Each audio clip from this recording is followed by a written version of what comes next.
Hello friends, welcome back hi fi study. दोस्तों, आज की क्लास में जो हमारा लास्ट चैप्टर चल रहा था घातांक और करड़ी, उसमें जो सीरीज के सारे क्वेश्चन हैं वो आज हम सॉल्व करेंगे। उम्मीद करते हैं कि पिछली दोनों क्लासों को आप देख लिए होंगे और उससे सारा कंसेप्ट सीख लिए होंगे। तो आज उन्हीं कंसेप्ट को लगाकर हम लोग क्वेश्चनों को सॉल्व करने वाले हैं। मैंने क्वेश्चन लिख रखे हैं 5 क्वेश्चन, इसके बाद भी कुछ और क्वेश्चन हैं। जितने क्वेश्चन सीरीज के सारे सॉल्व करेंगे। तो पहला क्वेश्चन कह रहा है कि माइनस का 8/27 तथा माइनस का 64/1331 का घनमूल ज्ञात करना है। अब इससे पहले मैं आपको कंसेप्ट बताता हूँ, जरा ध्यान से समझना। जैसे मैंने कहा कि माइनस का 2 मल्टीप्लाई माइनस का 2 अगर करना है तो इसको मैं ऐसे लिख सकता हूँ, माइनस माइनस का गुणा प्लस और 2 दूनी क्या हो गया, 4 हो गया। लेकिन इसको एक तरीके से ऐसे भी लिखा जा सकता है, माइनस टू दोनों बार हैं तो -2 की पावर 1 -2 की पावर 1, तो -2 की पावर कितनी हो जाएगी, 2 हो जाएगी। इससे आपने क्या सीखा कि किसी भी अगर निगेटिव नंबर का वर्ग करते हैं तो हमेशा एक पॉजिटिव नंबर आता है। माने किसी भी ऋणात्मक संख्या का अगर वर्ग करेंगे तो हमें एक धनात्मक संख्या मिलेगी। लेकिन यही चीज मैं ऐसे लिख दूं, -2 मल्टीप्लाई -2 तो ये निकल कर कितना आएगा भाई, -2 × कितना होता है, 4 होता है। और 4 -2 करोगे तो माइनस का क्या आ जाएगा, 8 आ जाएगा। यानी हम इसको कैसे लिख सकते हैं, तो -2 तीनों बार लिखा है, बेस बराबर है एक पावर एक पावर एक पावर, तो कितनी पावर हो जाएगी, -2 की पावर 3 हो जाएगी। यानी कि किसी भी निगेटिव नंबर का अगर हम घन करते हैं, माने पावर 3 करते हैं, तो हमेशा उसका मान कैसा आता है, ऋणात्मक आता है। किसी भी ऋणात्मक संख्या का घन करने पर हमेशा ऋणात्मक मान प्राप्त होगा और किसी भी ऋणात्मक संख्या का वर्ग करने पर हमेशा पॉजिटिव यानी कि धनात्मक मान प्राप्त होगा। अच्छा, इसको ये भी आप समझ लीजिए कि अगर किसी भी नंबर का आप क्या कर सकते हो, वर्ग करोगे, रूट करोगे। मान लिया वर्गमूल निकालना है इसका, √4 का वर्गमूल निकालोगे तो √4 का वर्गमूल -2 भी हो सकता है और +2 भी हो सकता है। ऐसा क्वेश्चन एक बार आपके पेपर में पूछा गया है कि √16 का मान क्या होगा। 4 ऑप्शन दिए थे कि 4 +4 -4 और एक ऑप्शन वहीं दिया था प्लस माइनस का 4, इस तरीके से। तो अंडर रूट का मान हमेशा प्लस माइनस में निकलेगा। इसका रीजन क्या है कि निगेटिव नंबर का वर्ग करें या पॉजिटिव नंबर का वर्ग करें, हमेशा एक पॉजिटिव नंबर ही मिलेगा। लेकिन अगर हम क्यूब रूट निकालें, मान लिया -8 का हमें निकालना है क्यूब रूट, माने कि घनमूल निकालना है, तो घनमूल हमेशा क्या आएगी, एक ऋणात्मक नंबर आएगी। ऋणात्मक संख्या का घनमूल एक ऋणात्मक संख्या, और ऋणात्मक संख्या का वर्ग करेंगे तो एक धनात्मक संख्या। लेकिन अगर धनात्मक संख्या का वर्ग रूट निकालेंगे, माने वर्गमूल, तो वो धनात्मक ऋणात्मक दोनों हो जाएगी। ये याद रखना है क्योंकि यहाँ से क्वेश्चन पूछे जाते हैं। फिर यही कंसेप्ट लगाएंगे और हम पहला क्वेश्चन सॉल्व करेंगे। देखो क्वेश्चन क्या है कि माइनस का 8/27 तथा माइनस का 64/1331 का घनमूल निकालना है। अगर हम माइनस का 8/27 को देखूं तो मैं इसको क्या निकालना है, घनमूल। घनमूल को लास्ट क्लास में क्या बताया था, क्यूब रूट निकालना है। क्यूब रूट का मतलब 3 3 के पेयर बनने चाहिए। तो हम इसको ऐसे सॉल्व करेंगे, क्यूब रूट ऑफ -8 को मैं कह सकता हूँ -2 मल्टीप्लाई -2 मल्टीप्लाई -2, और इसको मैं 27 को क्या कह सकता हूँ, 3 × 3 × 3 कह सकता हूँ, है ना। अब देखो क्यूब रूट है तो 3 3 के त्रिक बनाएंगे, यानी 3 का एक त्रिक बन गया तो ये एक 3 बाहर आ जाएगा, और -2 का एक त्रिक बन गया तो -2 बाहर आ जाएगा। यानी फाइनल आंसर अपने सामने जो इसका निकल कर आएगा वो आएगा -2/3। यानी कि -8/27 का जो घनमूल होगा वो होगा -2/3। लेकिन दोनों का पूछे है। अब निकालेंगे -64/1331 का, तो हम करेंगे घनमूल किसका निकालना है, -64/1331 का। अब जैसे ये किए हो वैसे इसको भी सॉल्व करना है। आप बताओ -64 को क्या मैं -8 × -4 गुणे माइनस का 4 लिख सकता हूँ। ये हो गया -4 मल्टीप्लाई हो गया -4 मल्टीप्लाई हो गया -4 और 1331। लास्ट क्लास में 1331 बताया था, यूनिक नंबर है, याद रखना है आपको। 1331 किसका होता है? 11 का। तो -11 मल्टीप्लाई -11 मल्टीप्लाई -11। बताओ क्या हमने सही लिखा है? आप देखोगे सही से तो सही नहीं लिखा है। क्यों? क्योंकि मैंने ऊपर नीचे दोनों जगह माइनस लगा दिया। माइनस एक जगह लगाना, चाहे ऊपर लगाओ चाहे नीचे। अब अगर दोनों जगह लगा दिया तो ये माइनस से माइनस कट जाएगा। तो आपको इस चीज का विशेष रूप से ध्यान रखना है, माइनस एक जगह लगाना है। अब क्या करेंगे? -4 का एक त्रिक बन रहा तो -4 ले लेंगे। 11 का एक त्रिक बन रहा तो 11 एक ले लेंगे। यानी इन दोनों क्वेश्चन का राइट आंसर ये होगा। यानी माइनस का 8/27 किसका है? आपका घन। तो माइनस का 2/3 का। माइनस का 64/1331 किसका है? तो वो है माइनस का 4/11 का। ये बात आपकी समझ में आ गई। पहले क्वेश्चन का राइट आंसर ये हो जाएगा। चलिए नेक्स्ट पे बढ़ते हैं। क्वेश्चन नंबर 2 क्या है उसको जरा समझिए ध्यान से। आप लोग अगर जल्दी से क्वेश्चन लगा लें तो आप लोग फास्ट फॉरवर्ड भी कर सकते हैं, ठीक है ना। जैसे दूसरा लगाना है तो आप दूसरे पे पहुंच सकते हैं, ऐसे पहला लगा रहे हैं तो पहले के साथ आप समझते रहिए। क्वेश्चन नंबर 2 कह रहा है कि 1728 का घनमूल गुणनखंड विधि से ज्ञात करना है। किस विधि से ज्ञात करना है? गुणनखंड विधि से। और ये क्वेश्चन लास्ट क्लास में एग्जाम्पल के रूप में मैंने आपको कराया था। एक बार फिर से कर लेते, ये सारे क्वेश्चन आपको सीरीज में मिल जाएंगे। क्वेश्चन कह रहा है 1728 का क्या निकालना है? घनमूल। गुणनखंड करते हैं तो गुणनखंड करने को मैंने क्या तरीका बताया था? जब भी कभी लास्ट संख्या सम संख्या होगी तो 2 से विभाजित करेंगे। तो 2 से करते हैं, 2 अट्ठे 16 हो गया, एक बचा 12, 2 छंग 12 और 2 चौके कितना हो गया? 8 हो गया। 2 से काटेंगे, 2 चौके 8, 2 तिया 6 और 2 दुन्नी कितना हो गया? 4 हो गया। 2 से काटेंगे, 2 दुन्नी 4, 2 एक कम 2 और 2 छंग कितना हो गया? 12 हो गया। अभी को फिर से 2 से काटिए, ये कटेगा 2 एक कम 2, एक बचा 0, 2 अट्ठे कितना हो गया? 16 हो गया। 2 से काटेंगे, 2 पंचे 10, 2 चौके 8 हो गया। 2 से काट दिया, 2 दुन्नी 4, 2 सत्ते 14। अब 27 2 से नहीं कटेगा, 3 से कटेगा, क्योंकि आखिरी अंक सम संख्या नहीं है, विषम है, तो 3 से कटेगा। 3 नवा कितना हो गया? 27 हो गया। और 3 तिया कितना हो गया? 9 हो गया। लास्ट में आ जाएगा 3 एक कम 3। यानी कि जो 1728 है उसको मैं कैसे लिख सकता हूँ? तो 2 कितनी बार आया? 1 2 3 4 5 6, यानी 2 को लिखेंगे 6 बार। 1 2 और ये हो गया 3, फिर 4, फिर 5 और फिर 6। उसके बाद 3 कितनी बार आया है? 3 आया 3 बार, 1 2 3। तो 3 को लिख देंगे 3 गुणे 3 गुणे 3। अब क्या करेंगे? हमें घनमूल निकालना है। देखो ना, हमें क्या निकालना था? घनमूल। तो 3 3 के त्रिक बनाएंगे। यानी ये एक 3 का 3 त्रिक बन गया, 2 का एक ये बन गया और एक ये बन गया। इन तीनों त्रिक से हम एक एक ले लेंगे। यानी 2 गुणे 2 गुणे क्या हो जाएगा? 3। गुणा कराओगे तो 4 तिया 12 आंसर आ जाएगा। यानी 1728 का जो घन मूल है वो कितना है? वो है 12। इस क्यूब रूट ऑफ 1728 कितना हो जाएगा? 12 हो जाएगा। समझ गए बात को भाई? क्वेश्चन नंबर 2 बिल्कुल क्लियर है। नेक्स्ट पहुंचते हैं क्वेश्चन नंबर 3। क्वेश्चन नंबर 3 थोड़ा सा जो है वो कैलकुलेटिव हो सकता है आप लोगों के लिए, अगर आपको मिक्स्ड फ्रैक्शन और इम्प्रॉपर प्रॉपर इन सब फ्रैक्शन के बारे में नहीं पता होगा। ठीक है, देखो जैसे क्वेश्चन पहले देखते हैं। क्वेश्चन है 29 सही 791 बटे का 1000। यानी ये है 29 सही 791 बटे का 1000। इसका हमें क्या निकालना है? इसका हमें घनमूल निकालना है। तो अब इसका घनमूल निकालेंगे, कैसे निकालेंगे? तो हम लगाएंगे क्यूब रूट, ये लगा दिया क्यूब रूट। अब जरा एक बात बताओ, मैंने लिखा 1 सही 1/2, इसको आप क्या लिख सकते हो? 2 एक कम 2 एक 3/2 लिख सकते हो। यानी आपने किया क्या है कि हर का इस नंबर से गुणा किया है और ऊपर वाली संख्या को जोड़ दिया है। उसी तरीके से यहाँ भी करके इसको पहले एक इम्प्रॉपर फ्रैक्शन में बनाओ।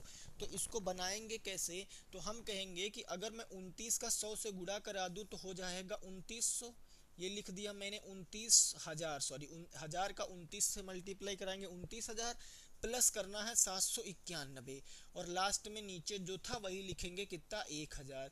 तो फाइनल हमारा जो क्वेश्चन बचा वो ये क्वेश्चन बचा कि क्यूब रूट ऑफ ये 29,000 में 791 जोड़ेंगे तो ये आ जाएगा 29,791 बटे नीचे कितना बच गया वो 1000 बच गया। अब इसको सॉल्व करना है। अब देखो जरा ध्यान से समझो। अब ये जो संख्या है ये संख्या एक है तो ये दो से नहीं कटेगी। तीन से डिवाइड होने का रूल क्या कहता है कि अगर अंकों का सम तीन से डिवाइड हो रहा है तो संख्या भी तीन से कट जाएगी। जैसे मैंने जोड़ा 9 2 11 11 7 कितना हो गया 18 18 1 19 और 19 में 9 जोड़ेंगे 28। ये किससे कट रहा 28 तो तीन से कट नहीं रहा तो तीन से भी नहीं कटेगा। चार से भाई जो संख्या दो से नहीं कट रही वो चार से कहाँ कटेगी। पांच से डिविजिबिलिटी रूल क्या होता है मैंने आप लोगों को टेट वाली क्लास जब दी थी तब ये सब डिविजिबिलिटी रूल पढ़ाया था कि पाँच का डिविजिबिलिटी रूल कि लास्ट में जब जीरो हो या फिर कोई पाँच का मल्टीपल हो यानी पाँच हो सकता है 25 हो सकता है तब संख्या पाँच से कटेगी। अब बची ये संख्या सात से डिवाइड करके देखते हैं। अगर मैं कह दूं 7 चौके 28 एक बचा 17 हो गया 7 दूनी 14 तीन बचा 39 हो गया 7 25 35 कितना बचा 4 तो 7 से भी नहीं कट रहा 9 से भी नहीं कटेगा 11 से देख लेते हैं। अगर 11 से देखेंगे तो 7 2 9 1 10 और 9 9 18। अगर 18 में से हम 10 घटाएंगे तो 8 बचेगा ये भी नहीं कटेगा। देखो जब भी कभी ऐसा क्वेश्चन आएगा तो ये आपको सोचना पड़ेगा या फिर आपको सीधे यहाँ वर्गमूल निकालने को कहता तो हम भाग विधि से निकाल सकते थे। तो ये 11 से नहीं बेटा। अगर 13 से कट करना है तो देखो 13 से कैसे कट करेंगे भैया। 13 से हमें कट करना है तो 13 से मैं इसको कट करूंगा। देखो 13 दूना 26 तीन बचा 37 हो गया 13 तिया 39 ज्यादा तो 13 दुना कितना हो गया 26 11 बचा 119 13 नवैया 117 दो बचा 21 हो गया 13 भी ये इससे नहीं कटने वाला है।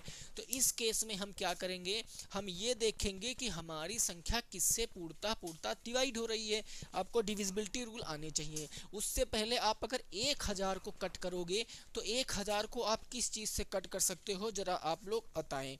1000 को आप किससे कट कर सकते हो तो कहोगे सर जी 10 से कट कर सकते हैं। 10 से जब कट करोगे तो इसको 1000 को कहेंगे 10 गुणे 10 गुणे 10 और 29,791 बुक में सीधा देखकर बता रहा हूँ 31 गुणे 31 गुणे 31 है क्योंकि अब 31 का डिविजिबिलिटी रूल किसी को नहीं पता होता है। लेकिन इस क्वेश्चन को याद रखना क्योंकि डिट्टो पूछ लिया जाता है कि 29,791 किससे कटेगा तो 31 गुणे 31 गुणे 31 और 31 एक प्राइम नंबर है। यानी कि हमारा अब क्वेश्चन बचा 29,791 को मैं 31 गुणे 31 गुणे 31 कह सकता हूँ बटे 1000 को मैं 10 गुणे 10 गुणे 10 कह सकता हूँ। अब 31 का एक तिरिक बन रहा है बाहर आ जाएगा 10 का एक तिरिक बन रहा बाहर आ जाएगा तो आंसर आ जाएगा 31 बटे 10।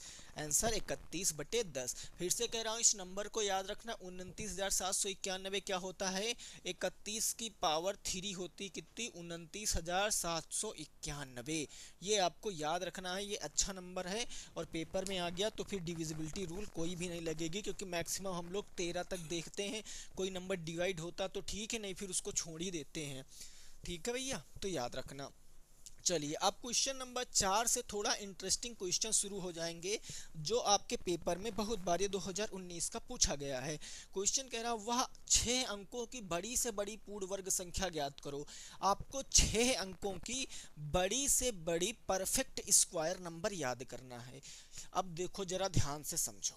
मैं आपसे कहूँ 6 अंकों की बड़ी से बड़ी संख्या कौन सी होती है तो आप कहोगे कि 6 अंकों की बड़ी से बड़ी संख्या लिखनी है तो कैसे लिखेंगे। 6 अंकों की सबसे बड़ी संख्या आप बताओ तो 9 बार क्या लिखना 9 को कितनी बार लिखना है 6 बार। तो ये हो गया 2 बार फिर हो गया 4 बार और फिर हो गया 6 बार यानी हमें 6 लिख दिया 6 बार 9 को। ये 6 अंकों की सबसे बड़ी संख्या हो गई। अब हमें बताना है पूर्ण वर्ग। कौन सी संख्या बताना है पूर्ण वर्ग बताना है। अब मैं क्या करूंगा इस संख्या का हम स्क्वायर रूट निकालेंगे वो भी भाग विधि से। तो ये हमने लिख दिया 6 बार 9 और इसका भाग विधि से निकालेंगे क्या वर्गमूल। भाग विधि से वर्गमूल निकालने का कंसेप्ट क्या कहता है कि पीछे से दो दो अंकों के जोड़े बनाओ। ये पीछे से दो दो अंकों के जोड़े बन गए हैं। अब पहला जोड़ा लेकर सॉल्व करो। 99 या तो किसी संख्या का वर्ग होना चाहिए या इससे कम, जो सबसे नजदीक कम हो उसका हो। तो मैंने कहा 10 का स्क्वायर 100 होता है, लेकिन 9 का स्क्वायर 81। भाई 100 तो ले नहीं सकते, बिकॉज 100 तो 99 से ज्यादा हो गया ना, तो 9 का स्क्वायर लेंगे। यानी 9 और नवैया कितना हो गया, 81। इसी 9 को उठा के यहाँ ऐड कर देंगे, तो ये आ गया 9 में से 1 गया 8 और 9 में से 8 गया 1 बचा। इतनी बात क्लियर। और 9 9 कितना हो गया, 18 हो गया। अब हम क्या करेंगे, अगला जोड़ा उतारेंगे 99। अब कितनी बार चला जाएगा, अब देखो अगर मैं यहाँ पर 10 लिख दूं तो 10 का इंटू कराएंगे तो लगभग लगभग ये यहीं तक पास में जा रहा, लेकिन इससे ज्यादा हो जाएगा क्योंकि 1810 आ जाएगा वहां पर। तो हमें क्या करना पड़ेगा, 9 से मल्टीप्लाई कराना पड़ेगा। 9 से कराएंगे, 9 9 81 के 1 हासिल कितना आ गया, 8। 9 8 72, 72 में 8 जोड़ेंगे तो 80 के 0 हासिल आ गया 8। 9 एकम 9, 8 कितना हो गया 17, 1701 आ गया। और इसी 9 को उठा के यहाँ पर अपने को ऐड कर देना है, यानी 9 9 हो गया 18 और 8 1 हो गया 9, ये 198। 9 में से 1 जाएगा 8, 9 में से 0 गया तो 9, 9 में से 7 गया 8 गया, 8 में से तो 1 बचेगा। 8 में से 7 गया 1 बचा, 1 से 1 गया कुछ नहीं बचा। अगली संख्या उतारेंगे वो आ जाएगा 99। ठीक है, अब आप यहाँ देखो कि मैक्सिमम 9 बार ही जा सकता है। भाई 9 बार जाएगा, 10 बार करेंगे तो इससे ज़्यादा आ जाएगा, तो हम क्या करेंगे 9 टाइम्स में मल्टीप्लाई कराएंगे। 9 9 81 के 1 हासिल 8 आ गया। 9 8 72, 72 में 8 जोड़ेंगे तो 80 के 0 हासिल 8 आया। 9 9 81 में 8 जोड़ेंगे तो 89 के 9 हासिल 8 आ गया। और 9 एकम 9, 8 कितना हो गया 17 हो गया। और इसी 9 को उठा के यहाँ पर ऐड कर देंगे। इतनी बात आपकी समझ में आ गई है। यानी 9 9 हो गया 18 के 8, 8 1 9 और ये हो गया 9, ये हो गया 9, 1998। यहाँ घटाएंगे, 9 में से 1 गया तो 8 बचा, 9 में से 0 जाएगा 9 बचेगा, 18 में से 9 जाएगा तो 9 बचेगा। और यहाँ कितना बच गया आपका, यहाँ बच गया आपका 8, 8 में से 7 जाएगा तो 1 बचेगा। कितना आ गया 1998 बच गया। कितना बचा भैया 1998। एक बार फिर से देखते हैं, 9 में से 1 गया 8 बचा, 9 में से 0 गया 0 बचा, 18 में से 9 गया तो 9 बचा, और यहाँ बचा 8 में से 7 गया तो 1 बचा 1998। ठीक है, अब देखो अगर ये 1998 ना होता, अगर ये 1998 ना होता तो ये संख्या पूरी पूरी विभाजित हो जाती, क्योंकि 1998 ना होता तो ये पूरा पूरा कट जाता।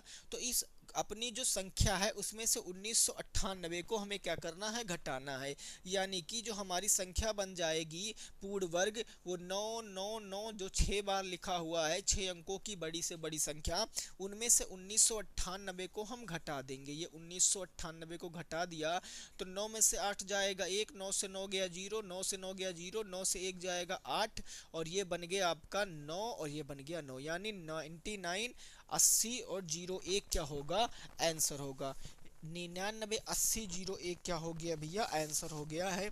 ये बात आपकी समझ में आई है कि नहीं आई है। चलो अब देखते हैं नेक्स्ट क्वेश्चन नंबर 5। ये क्वेश्चन बहुत इंपॉर्टेंट है, क्वेश्चन नंबर 4।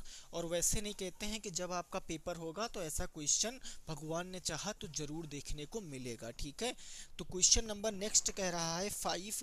ये कह रहा है कि वह छोटी से छोटी संख्या ज्ञात करो जिससे 1890 में गुणा करने पर गुणनफल पूर्ण वर्ग हो जाए। यानी एक ऐसी छोटी सी छोटी लीस्ट नंबर बताना है, अगर हम 1890 में गुणा करा दें तो वह संख्या पूर्ण वर्ग हो जानी चाहिए।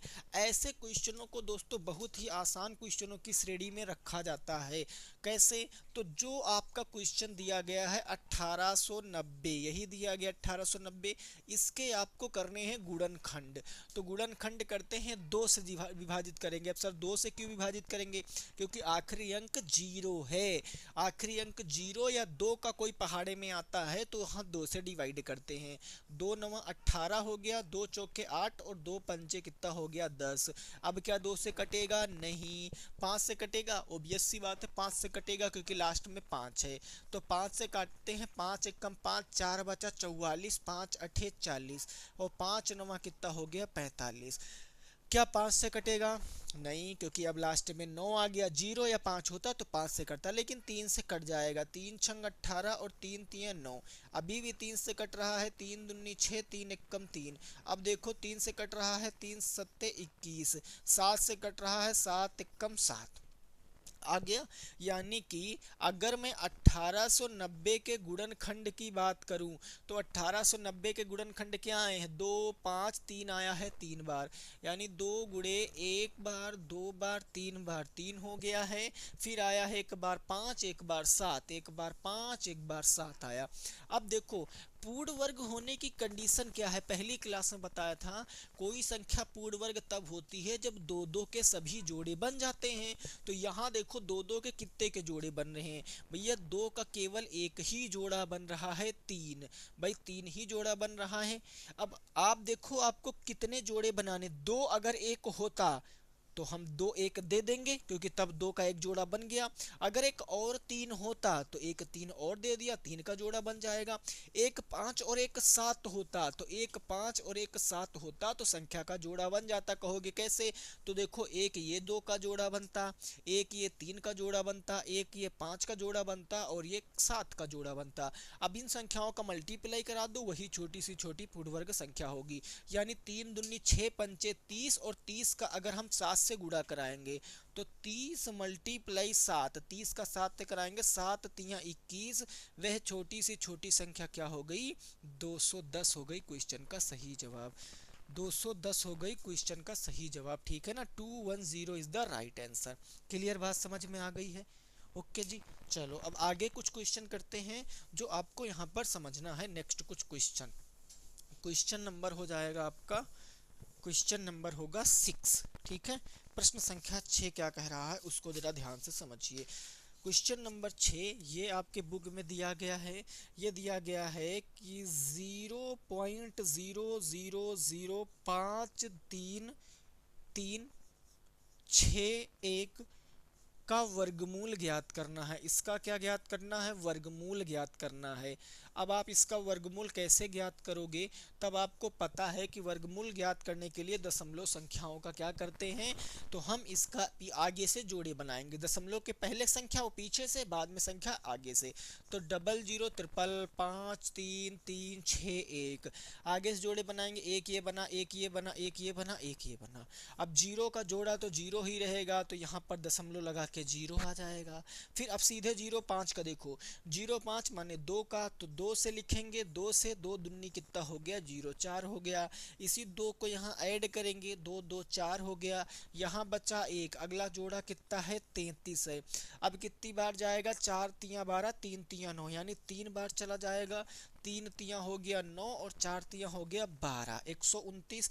इसी 3 को उठा के यहाँ ऐड करेंगे, 43 3 कितना हो गया? 46 हो गया। 13 में से 9 जाएगा तो 9 4 13, आगे कुछ नहीं बचने वाला है। अगला जो जोड़ा है वो आपका कितना है? जो अगला जोड़ा है वो आपका है 61। अब देखो एक बार एक लिख दोगे तो एक एक कम एक, एक कम एक हो गया, एक छक्का 6 एक चौके 4। एक उठा के यहाँ ऐड करेंगे तो 461 में एक जोड़ेंगे, हो जाएगा 462। ये पूरा पूरा कट गया, तो आंसर कितना आ गया आपके सामने? आंसर आ गया 0.0231। ये आ जाएगा क्वेश्चन का सही जवाब। ये क्या होगा? क्वेश्चन का सही जवाब होगा। तो उम्मीद करते हैं कि आपको आज सीरीज के सारे क्वेश्चन समझ में आ गए होंगे। इतने ही क्वेश्चन सीरीज में थे, हैं कुछ और 2 4 क्वेश्चन, लेकिन वो बड़े आसान हैं, वो आप कर लोगे। तो आई होप ये पूरी क्लास आपको समझ में आई है। मिलेंगे दोस्तों आपसे नेक्स्ट क्लास में, तब तक सभी साथी रखेंगे अपना ख्याल। बाय बाय, टेक केयर, जय हिंद, जय भारत और